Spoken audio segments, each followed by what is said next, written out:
നിയമാവർത്തനം അദ്ധ്യായം 7. ഇസ്രായേലും മറ്റു ജനതകളും. നിങ്ങൾ ചെന്ന് കൈവശമാക്കാൻ പോകുന്ന ദേശത്തേക്ക് നിങ്ങളുടെ ദൈവമായ കർത്താവ് നിങ്ങളെ കൊണ്ടുപോകുകയും അനേകം ജനതകളെ, നിങ്ങളെക്കാൾ സംഖ്യാബലവും ശക്തിയുമുള്ള ഹിത്യർ, ഗിർഗാഷ്യർ, അമരോർ, കാനാന്യർ, പെരിസ്യർ, ഹിവ്യർ, ജബൂസ്യർ എന്നീ 7 ജനതകളെ നിങ്ങളുടെ മുമ്പിൽ നിന്ന് ഓടിക്കുകയും അവരെ നിങ്ങൾക്ക് ഏൽപ്പിച്ചു തരികയും ചെയ്യുമ്പോൾ അവരെ പരാജയപ്പെടുത്തുകയും നിശ്ശേഷം നശിപ്പിക്കുകയും ചെയ്യണം. അവരുമായി ഉടമ്പടി ഉണ്ടാക്കുകയോ അവരോട് കരുണ കാണിക്കുകയോ അരുത്. അവരുമായി വിവാഹബന്ധത്തിൽ ഏർപ്പെടരുത്.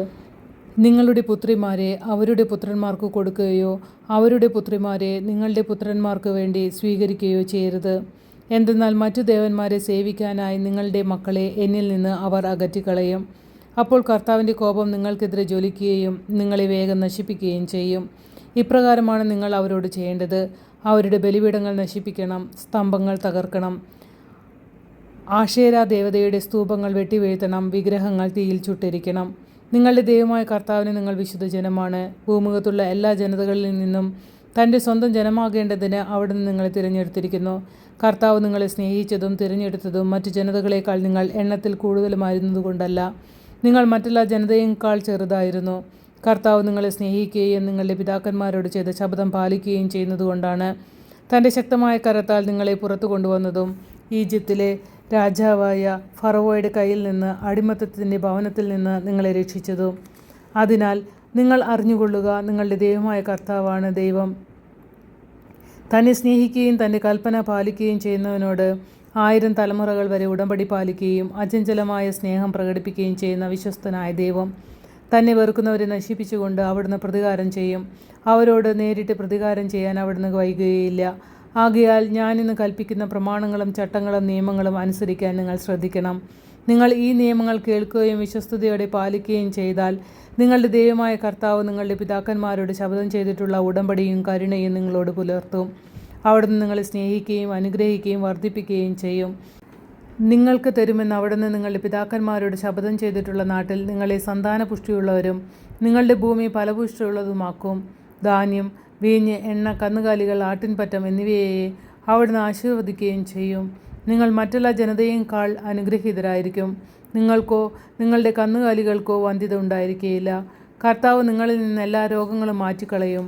ഈജിപ്തിൽ വെച്ച് നിങ്ങൾ കണ്ടിട്ടുള്ള ദുർവാദികളിലൊന്നും നിങ്ങളുടെ മേൽ അവിടുന്ന് വരുത്തുകയില്ല. എന്നാൽ നിങ്ങളെ എതിർക്കുന്നവരുടെ മേൽ അവയെല്ലാം വരുത്തും. നിങ്ങളുടെ ദൈവമായ കർത്താവ് നിങ്ങൾക്ക് ഏൽപ്പിച്ചു തരുന്ന ജനങ്ങളെയെല്ലാം സംഹരിക്കണം. അവരോട് കരുണ കാണിക്കരുത്. നിങ്ങൾ അവരുടെ ദേവന്മാരെ സേവിക്കരുത്. അത് നിങ്ങൾക്ക് കെണിയായിരിക്കും. ഈ ജനതകൾ എന്നേക്കാൾ വലുതാണ്. എങ്ങനെ അവരുടെ അവകാശം എനിക്ക് പിടിച്ചു പറ്റാൻ കഴിയുമെന്ന് വിചാരിച്ച് ഭയപ്പെടരുത്. നിങ്ങളുടെ ദൈവമായ കർത്താവ് ഫറവോയോടും ഈജിപ്ത് മുഴുവനോടും ചെയ്തതെന്തെന്ന് ഓർമ്മിക്കുക. നിങ്ങളുടെ കണ്ണുകൾ കണ്ട മഹാമാരികൾ, അടയാളങ്ങൾ, അത്ഭുതങ്ങൾ, കരബലം, ശക്തിപ്രകടനം എന്നിവയാലാണ് നിങ്ങളുടെ ദൈവമായ കർത്താവ് നിങ്ങളെ പുറത്തു കൊണ്ടുവന്നത്. നിങ്ങൾ ഭയപ്പെടുന്ന ജനതകളോടെല്ലാം അവിടുന്ന് അതുപോലെ തന്നെ പ്രവർത്തിക്കും. മാത്രമല്ല, നിങ്ങളുടെ അടുത്ത് നിന്ന് ഓടി ഒളിക്കുന്നവർ നശിക്കുന്നതുവരെ നിങ്ങളുടെ ദൈവമായ കർത്താവ് അവരുടെ ഇടയിൽ കടന്നലുകളെ അയക്കും. അവരെ ഭയപ്പെടരുത്. എന്തെന്നാൽ നിങ്ങളുടെ ദൈവമായ കർത്താവ് വലിയവനും ഭീതിതനുമായ ദൈവം നിങ്ങളുടെ മധ്യയുണ്ട്. നിങ്ങളുടെ ദൈവമായ കർത്താവ് ഈ ജനതകളെ ക്രമേണ ഉന്മൂലനം ചെയ്യും. നീ അവരെ ഒന്നിച്ച് നശിപ്പിക്കരുത്, അല്ലെങ്കിൽ വന്യമൃഗങ്ങൾ പെരുകി നിനക്ക് ഭീഷണിയാകും. നിങ്ങളുടെ ദൈവമായ കർത്താവ് ഈ ജനതകളെ നിങ്ങൾക്ക് ഏൽപ്പിച്ചു തരും. നിശ്ശേഷം നശിക്കുന്നതുവരെ അവരെ പരിഭ്രാന്തരാക്കുകയും ചെയ്യും. അവരുടെ രാജാക്കന്മാരെ അവിടുന്ന് നിങ്ങളുടെ കയ്യിൽ ഏൽപ്പിക്കും.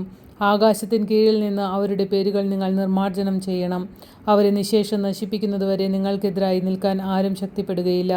അവരുടെ ദേവന്മാരുടെ വിഗ്രഹങ്ങൾ അഗ്നിയിൽ ദഹിപ്പിക്കണം. നിങ്ങൾക്കൊരു കെണിയാകാതിരിക്കാൻ അവയിലുള്ള വെള്ളിയോ സ്വർണമോ മോഹിക്കുകയോ എടുക്കുകയോ ചെയ്യരുത്. എന്തെന്നാൽ നിങ്ങളുടെ ദൈവമായ കർത്താവിന് ഇത് നിന്ദ്യമാണ്. വിഗ്രഹത്തെ പോലെ നിങ്ങളും ശാപഗ്രസ്തരാകാതിരിക്കാൻ നിന്ദ്യമായ ഒരു വസ്തുവും വീട്ടിലേക്ക് കൊണ്ടുവരരുത്.